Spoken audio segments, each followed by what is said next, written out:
Félicitations à toi, tu viens tout juste d'avoir ton prêt, la banque donc a accepté de te financer ton projet, que ce soit ta résidence principale ou un investissement, mais maintenant une question me revient souvent, est-ce que je dois ramener mes salaires?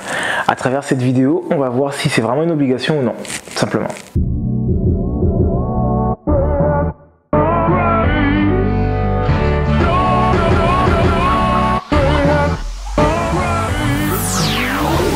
Salut à toi ambitieux, salut à toi ambitieuse, bienvenue sur ma chaîne YBA Courtage, ou plutôt devrais-je dire, bienvenue sur ta chaîne.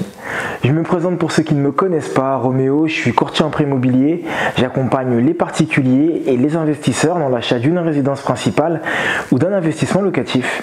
Et l'objectif de ma chaîne, il n'est pas compliqué. C'est de donner quelques petites astuces qui vont te permettre, comme on dit dans le jargon, de shooter ton prêt immobilier et de l'avoir dans les meilleures conditions. Bienvenue à toi si c'est la première fois que tu viens à ma rencontre. Écoute, pour finaliser, boucler la boucle et aller de cette bonne intention que tu viens de faire, je t'invite à t'abonner d'ores et déjà et surtout de ne pas oublier de cocher la cloche des notifications afin de pouvoir connaître toutes les dernières parutions. Je vais te laisser quelques secondes pour pouvoir le faire.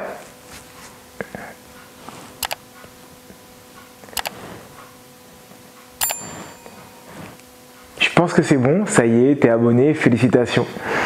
Comme tu as dû le voir dans l'intro, nous allons parler salaire. Oui, nous allons parler salaire et puis obligation auprès de la banque. Et oui, c'est une question qui m'est très souvent posée. Est-ce que je dois ramener mes salaires, oui ou non? Est-ce que je dois jouer le jeu? Alors, en fait, cette réponse, on va y répondre de manière assez simplement. Effectivement, il n'y a aucune obligation qui t'impose aujourd'hui de devoir ramener ton salaire auprès du partenaire bancaire qui t'a proposé le crédit. Pendant un moment, en tout cas l'année dernière, un texte de loi était en train d'être pondu afin de pouvoir permettre aux banquiers de pouvoir réaugmenter le taux préférentiel qu'il aurait pu t'accorder dans le cas où tu ne jouais pas le jeu, c'est-à-dire dans le cas où tu ne ramenais pas ton salaire arrivé à un certain moment. Bien sûr, cette loi avait une date de péremption, ce droit en tout cas que le banquier avait, ce droit auquel le banquier avait le droit avait une date de péremption, c'était donc les 5 premières années si je ne me trompe pas. Dès lors, le client pouvait après par la suite partir où est-ce qu'il voulait. Mais courant l'été dernier, si je ne dis pas de bêtises, cette loi a été du coup bottée en touche. Donc les banquiers sont effectivement très malheureux de savoir qu'ils ne peuvent donc pas avoir cet outil de mise en garde qui serait donc ce levier qui permettrait au banquier de pouvoir augmenter son taux si le client ne jouait pas le jeu, mais malheureusement voilà, cette loi n'est pas passée, peut-être qu'elle passera un jour. Donc quels sont les autres moyens de pression que le banquier peut avoir? Alors pour commencer, il faut savoir que de par le fait qu'il n'y ait plus cette obligation de la part du consommateur, le banquier attend encore plus de fidélité et de relation auprès des nouveaux clients qu'il va avoir, donc auprès des nouveaux prospects qu'il va chercher à conquérir. Ça nous complique la tâche à nous en tant que courtier parce qu'on ne peut plus se baser uniquement que sur la parole, mais il faut qu'il y ait des faits.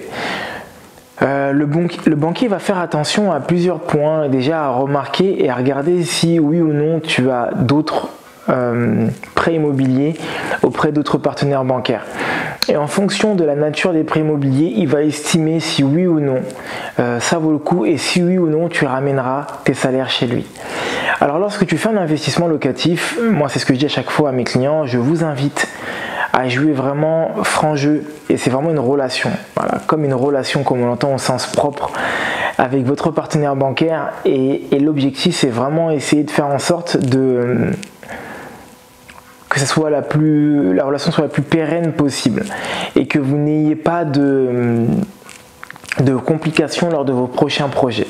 C'est pour ces raisons qu'il est important de jouer le jeu au maximum avec lui. Ensuite, il va avoir plusieurs moyens de pression. Ça va être le non-report des échéances si vous le demandiez. Là, le cas est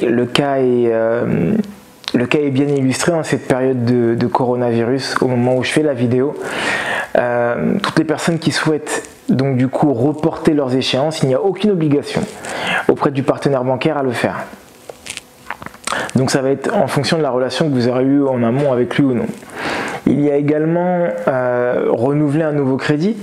Par exemple, partir sur un autre projet. Si vous n'avez pas joué le jeu une première fois, il y a peu de chances qu'il vous accompagne la seconde fois.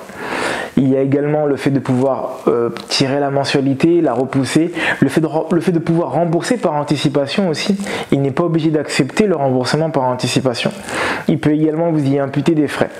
En définitif et en gros, il y a plein de manières de vous embêter, de vous enquiquiner et de vous rendre votre quotidien beaucoup plus compliqué.